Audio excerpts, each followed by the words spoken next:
Seguimos con la serie en el libro de Efesios. Ahí me toca hoy el capítulo 4 y he puesto como título a este capítulo 4, versículos 7 al 14, Obreros unidos en Cristo. Obreros unidos en Cristo. Y lo que voy a hacer es que lo voy a leer rápidamente la narrativa y vamos a desarrollar esa narrativa en 3 puntos. Primero vamos a ver cómo Dios nos habilita para que nosotros podamos ser obreros efectivos. Luego vamos a ver cómo Dios, una vez nos habilita, nos posiciona, nos delega una responsabilidad a cada uno de nosotros para que nosotros cumplamos con nuestro rol dentro de la iglesia. Y culminaremos con el impacto que tendrá esta obra cuando nosotros trabajamos todos juntos. Amén. Así que le voy a pedir por favor que se ponga sobre sus pies. Abra su Biblia en el libro de Efesios, carta que escribió el apóstol Pablo a esta amada iglesia, versículos 7 al 14, dice así la palabra de nuestro Señor. Pero a cada uno de nosotros fue dada la gracia conforme a la medida del don de Cristo. Por lo que dice, subió a lo alto, llevó cautiva la cautividad y dio dones a los hombres. Y eso de que subió, ¿qué es? Sino que también que había descendido primeramente a las partes más bajas de la tierra. El que descendió es el mismo que también subió por encima de todos los cielos para llenarlo todo. Y él mismo constituyó a unos apóstoles, a otros profetas, a otros evangelistas, a otros pastores y maestros, a fin de perfeccionar a los santos para la obra del ministerio, para la edificación del cuerpo de Cristo, hasta que todos lleguemos a la unidad de la fe, del conocimiento del Hijo de Dios, a un varón perfecto, a la medida de la estatura de la plenitud de Cristo.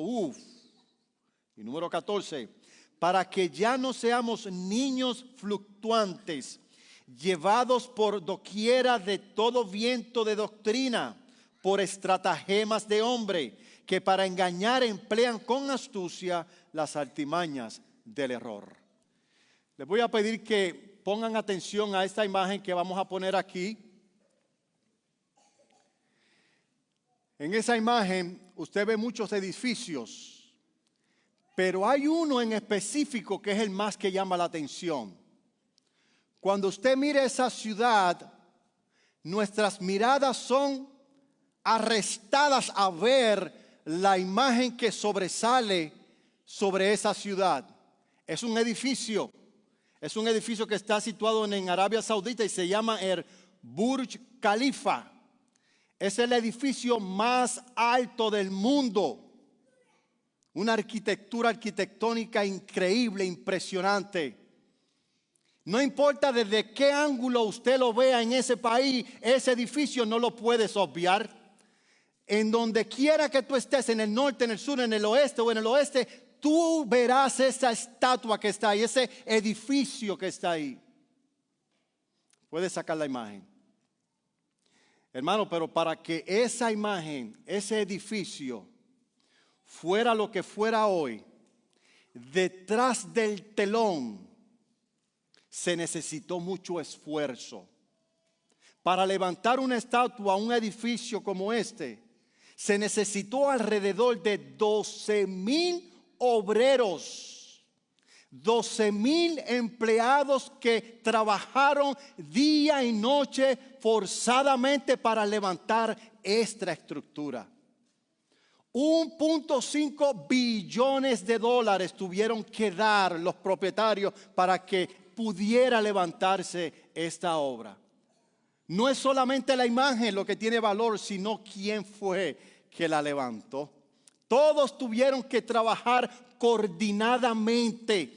Todos tenían que estar en el mismo plan. No podía fallar ningún detalle. Todo tenía que ser ejecutado como los arquitectos y los ingenieros lo diseñaron para que esta obra pudiera concretarse. Yo les pregunto, mi querida iglesia, ¿cómo podemos nosotros, el pueblo de Dios, colaborar en una obra que Dios quiere que nosotros hagamos, al grado que se vea como Dios la ha diseñado? ¿Cómo nosotros podemos hacer eso? La palabra de Dios nos lo va a responder. La palabra de Dios dice en Primera de Timoteo, capítulo 3, versículo 15, Pablo escribiéndole a Timoteo le dice, para que si tardo sepas, cross city en español, cómo debes conducirte en la casa de Dios, que es ¿quién? La iglesia del Dios viviente. Dice que es como una columna y un baluarte de la verdad.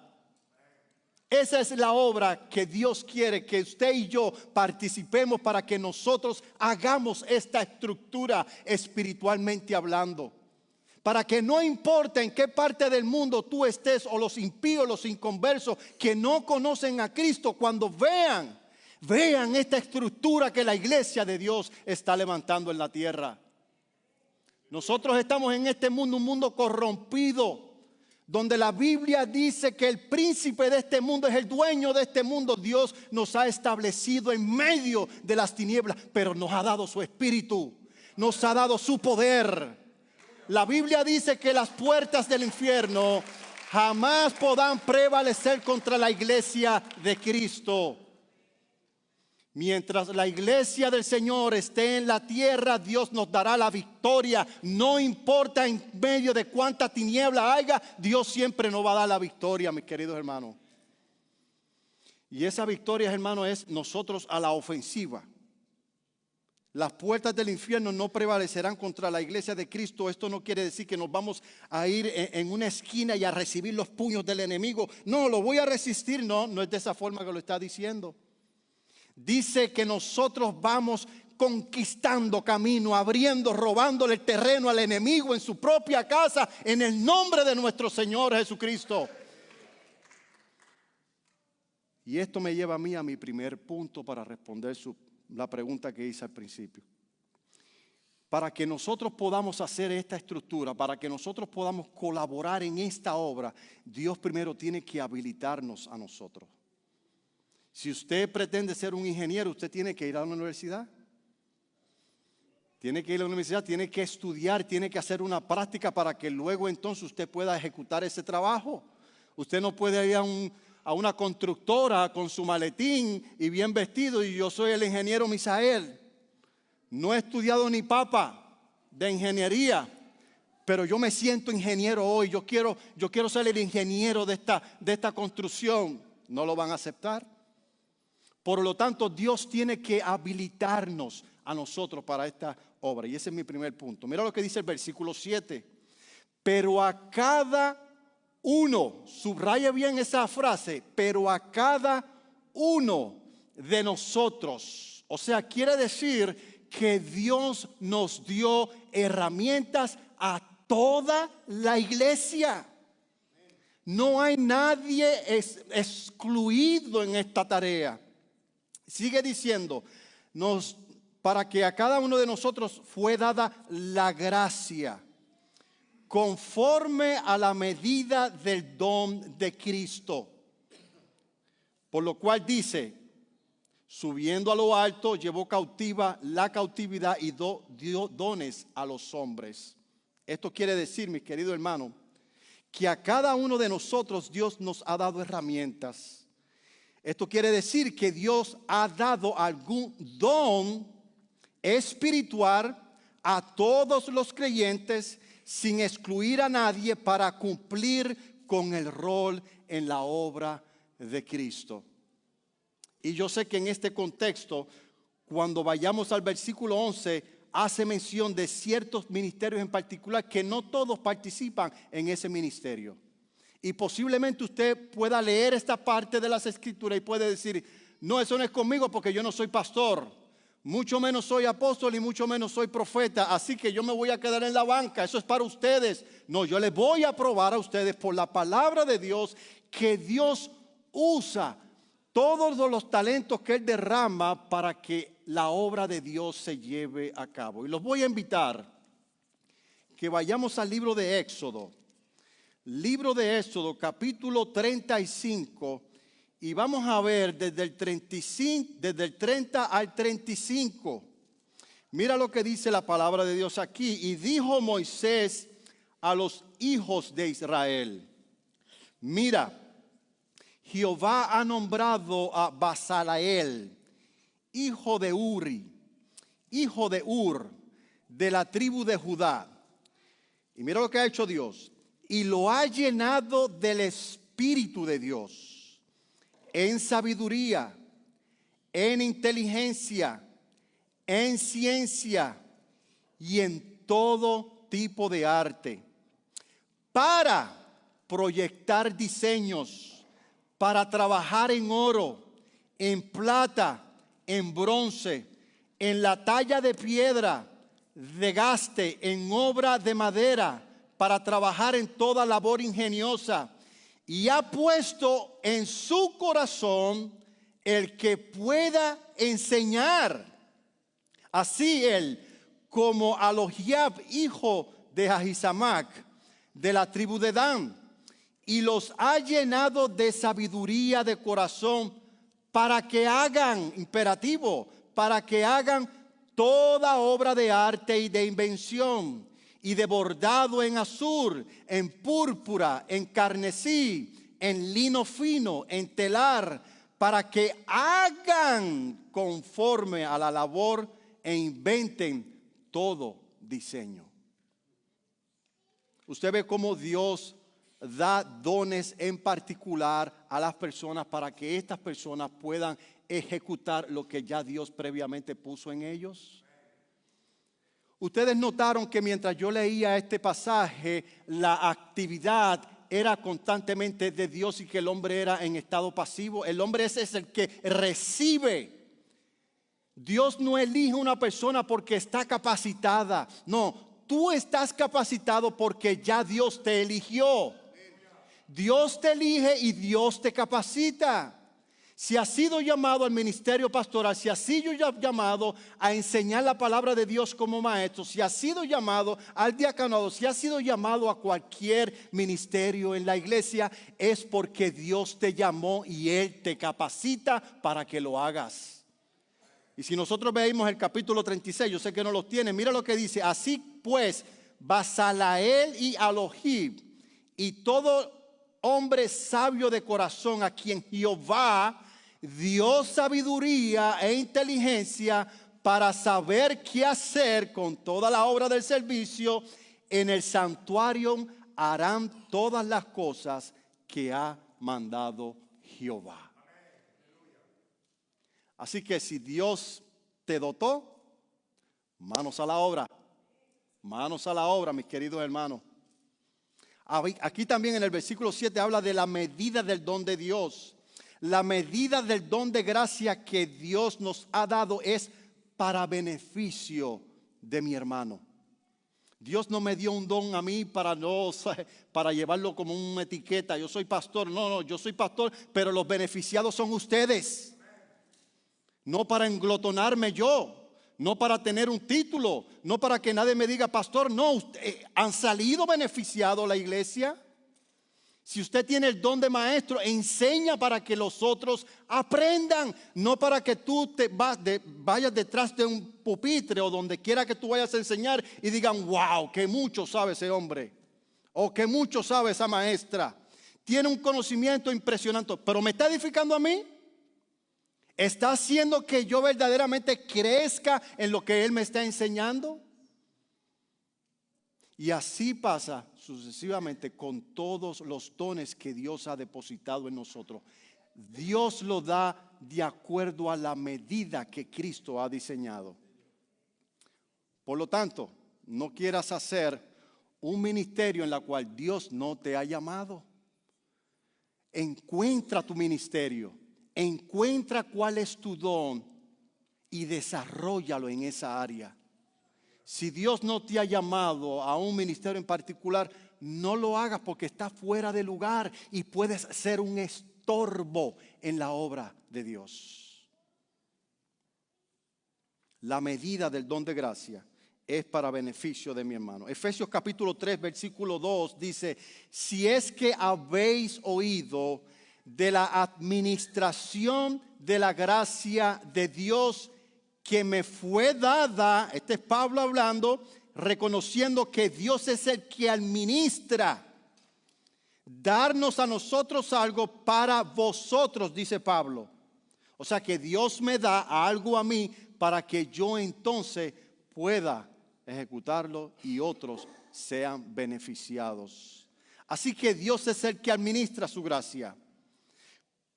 Su gracia, ¿cómo será y para qué será? El don que Él administra en su gracia, ¿cómo será y para qué será el don que nos da?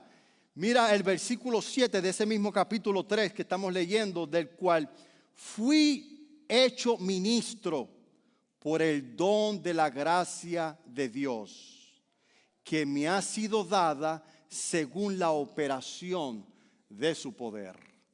Aquí el apóstol tiene la misma idea que le está hablando a la gente de Éfeso. Yo recibí de Dios, recibí lo que Él quiso darme. Tal vez no te lo dio a ti de igual manera, pero cuando Dios reparte lo hace con un propósito, mis queridos hermanos, para que su iglesia pueda ser edificada. Así que no dependió del apóstol Pablo, no dependió de ninguno de los discípulos y tampoco dependerá de ninguno de nosotros lo que Dios nos quiera dar a nosotros. No es lo que Dios ve en nosotros previamente, sino que nosotros seremos lo que verdaderamente Dios ha puesto en nuestros corazones. Amén. Si va a aplaudir, apláudele fuerte, hermano, Señor.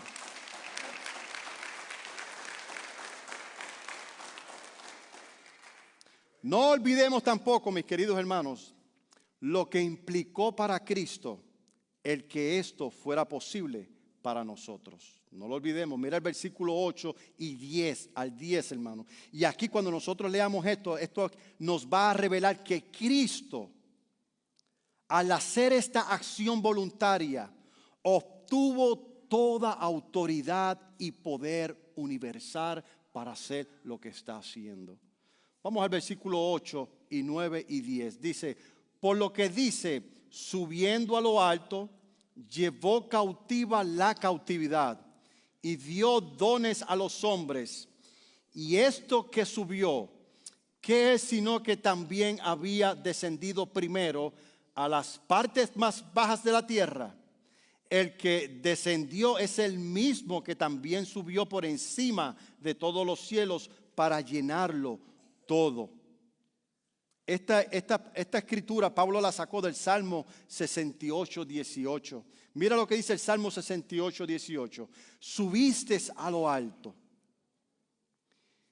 cautivaste la cautividad, tomaste dones para los hombres y también para los rebeldes, para que habite entre ellos. ¿Usted entendió lo que estamos leyendo aquí?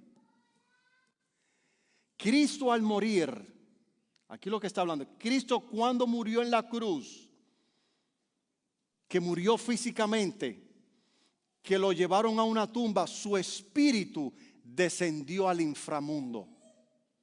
Él fue a las partes donde estaban todos los muertos esperando el día del fin. Cuando fue a ese lugar proclamó su victoria. Proclamó su victoria.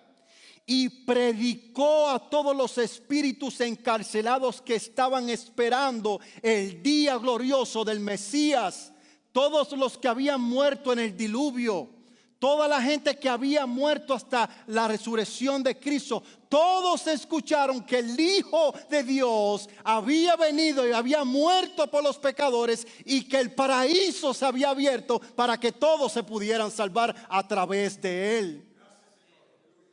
Y todos aquellos que tengan fe en ese Cristo glorioso, dice la palabra de Dios, que llevó esos cautivos consigo. Pero aquí está lo más precioso de todo esto. Los llevó a los cautivos y les dio libertad. pero no les dio libertad para que hicieran lo que les diera la gana. No, dice, llevó la cautividad y los hizo sus cautivos. O sea, nos sacó del poder del demonio y nos poseyó. Ahora somos parte de su propiedad. Nosotros que éramos cautivos por el diablo, ahora somos cautivos y prisioneros de Cristo Jesús. A Él nos debemos. A Él nos debemos, mis queridos hermanos. Desde que nos levantamos hasta que nos acostamos, nuestra vida le pertenece al Cristo de gloria.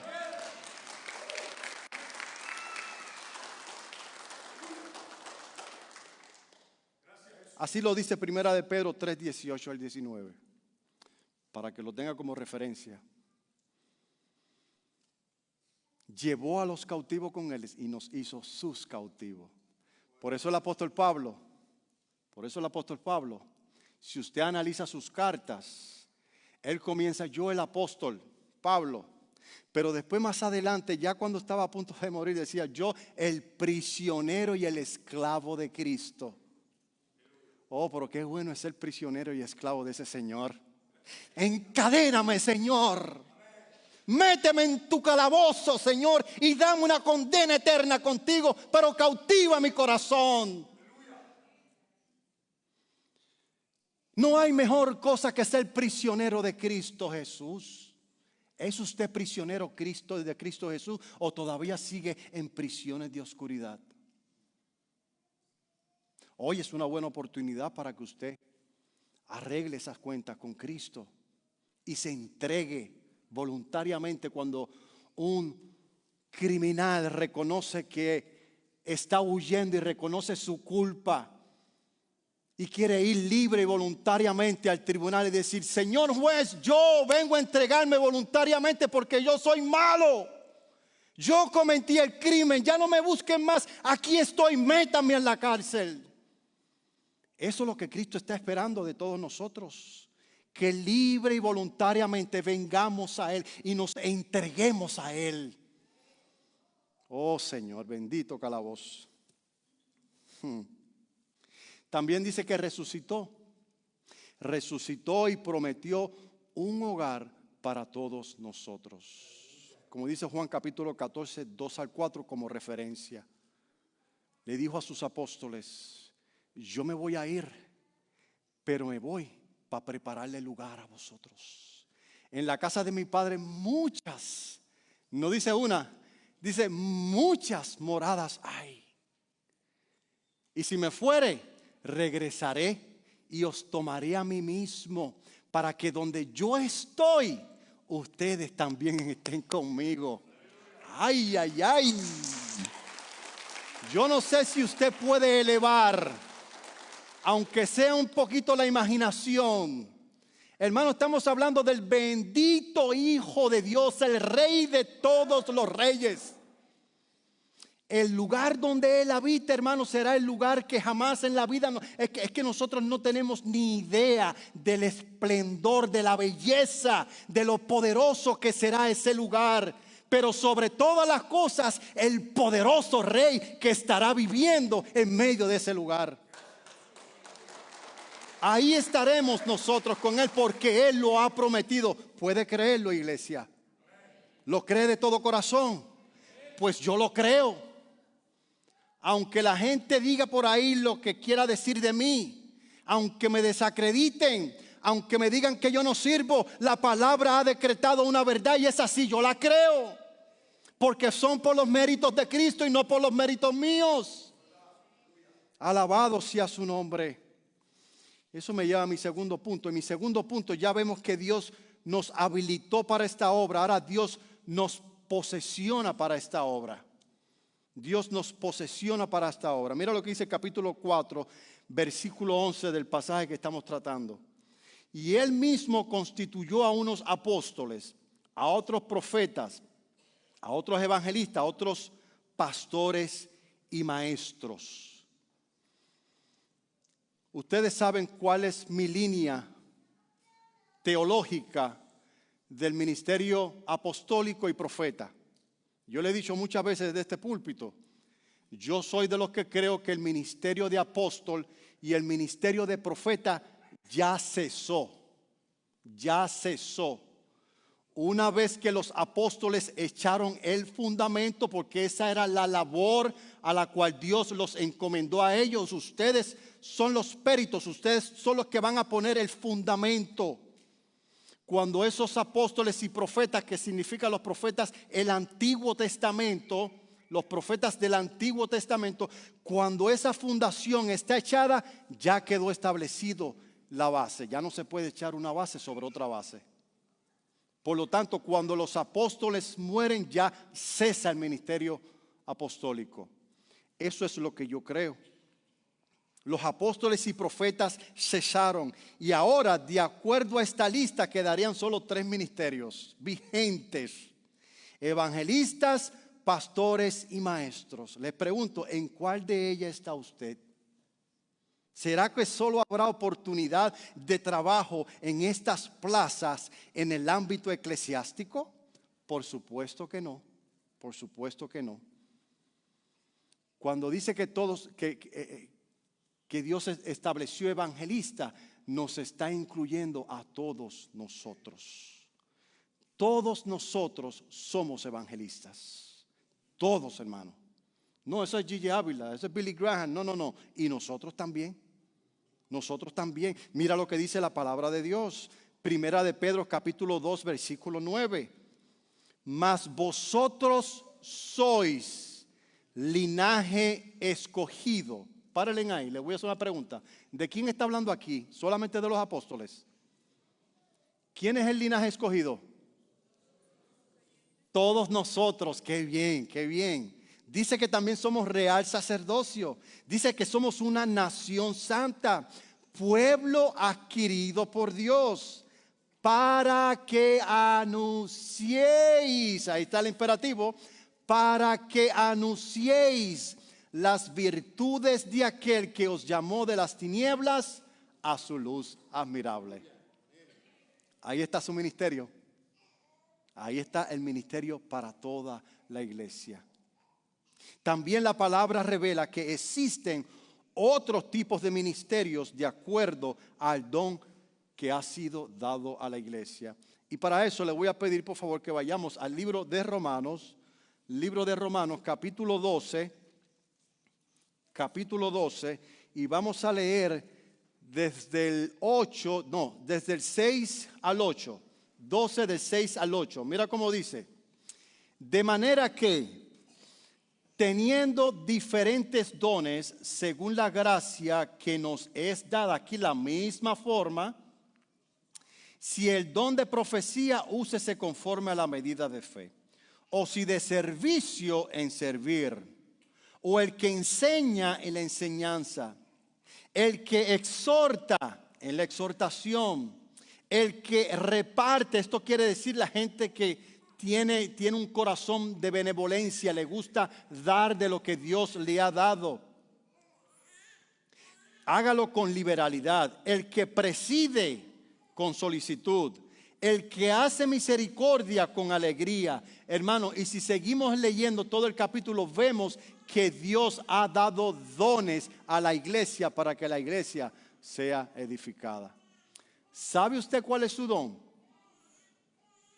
Levante la mano aquel que no sabe, todavía está medio dudoso, no sabe cuál es su don. Bueno, yo sé que los expongo aquí, ¿verdad? Pero si usted no sabe cuál es su don, yo les invito a que usted venga a coger el curso de liderazgo 2, porque en ese curso de liderazgo 2 enfocamos más en encontrar cuál es tu don para que tú lo puedas ejercer dentro de la iglesia. Así que, hermanos, ya que la Biblia establece que todos tenemos un trabajo que hacer, hagámoslo correctamente. Tenemos que verificar constantemente cuál es o cómo es la calidad del trabajo que yo estoy haciendo en la iglesia. Acompáñenme a Primera de Corintios, disculpa que lea varios pasajes, pero esto es bien importante. Primera de Corintios, capítulo 3, del 10 al 15, mira cómo dice. Otra vez la misma idea de Efesios capítulo 4, conforme a la gracia de Dios que me ha sido dada. Yo como perito arquitecto puse el fundamento y otro edifica encima, pero cada uno mire cómo sobreedifica, porque nadie puede poner otro fundamento que el que está puesto, el cual es Jesucristo. Y si sobre este fundamento alguno edificare oro, plata, por favor mantengamos silencio en la casa del Señor.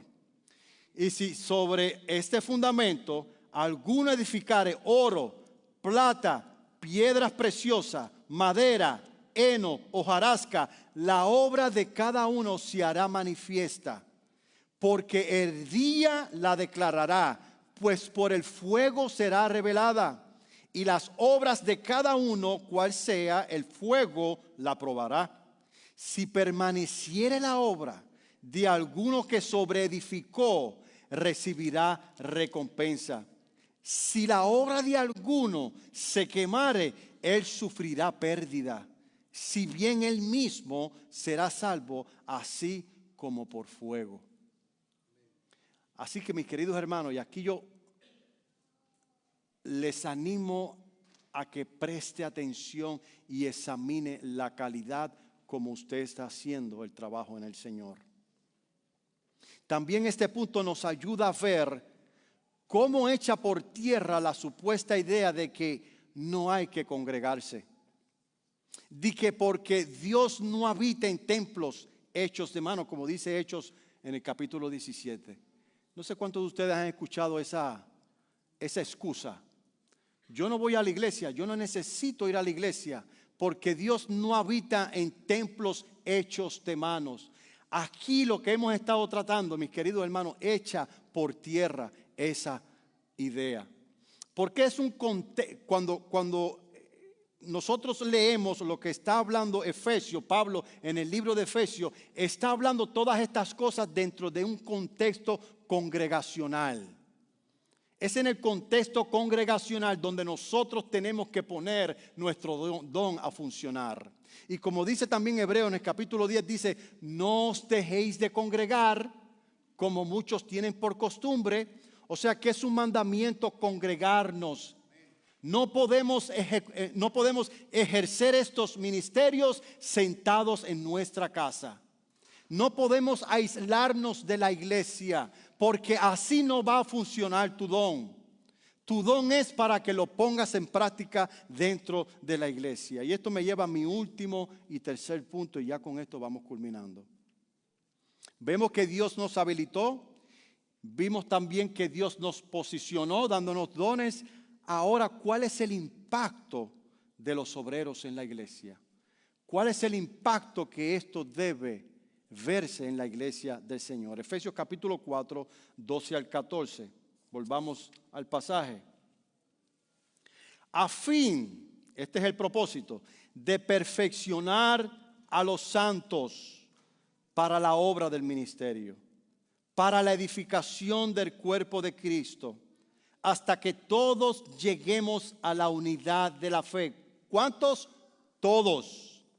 Y del conocimiento del Hijo de Dios, a un varón perfecto, a la medida de la estatura de la plenitud de Cristo, para que ya no seamos niños fluctuantes, llevados por doquiera de todo viento de doctrina, por estratagemas de hombre que para engañar emplean con astucia las artimañas de nuestro enemigo. Esa es nuestra meta, mis queridos hermanos. Esa es nuestra meta dentro de la iglesia. Ver cómo todos nosotros vamos en unidad creciendo al conocimiento de Cristo Jesús. Para mí es mucho más importante ver cómo Jesús transforma el carácter de Él en cada uno de ustedes de lo que usted pueda hacer. ¿Entendió eso? Para mí es mucho más importante, aunque usted sea una persona que esté tranquilita por ahí, Aunque tú seas una persona que su ministerio sea abrir las puertas de la iglesia, lo más importante de todo esto es ver el carácter de Cristo fusionado en tu persona. Eso, mis queridos hermanos, es lo que tiene más valor en el creyente que cualquier otra cosa que usted pueda hacer dentro de la iglesia. Usted puede ponerse una capa, el supercristiano, y estar por ahí alardeando de que tú eres el supercristiano. Pero si el carácter de Cristo no ha sido transformado, usted no ha permitido que Cristo con el pincel allá lo vaya amordando a su imagen y a su semejanza, nada de eso va a tener ningún valor. Porque eso es lo que quiere Cristo y para eso es la obra del Señor. Amén. ¿Qué quiere decir fluctuante? Fluctuante es una persona inmadura, una persona incapaz, una persona inconsistente. No olvidemos que no actuamos como llaneros solitarios en esta obra. Nosotros no actuamos como llaneros solitarios en esta obra. Nosotros tenemos un jefe y son las órdenes del jefe que debemos hacer.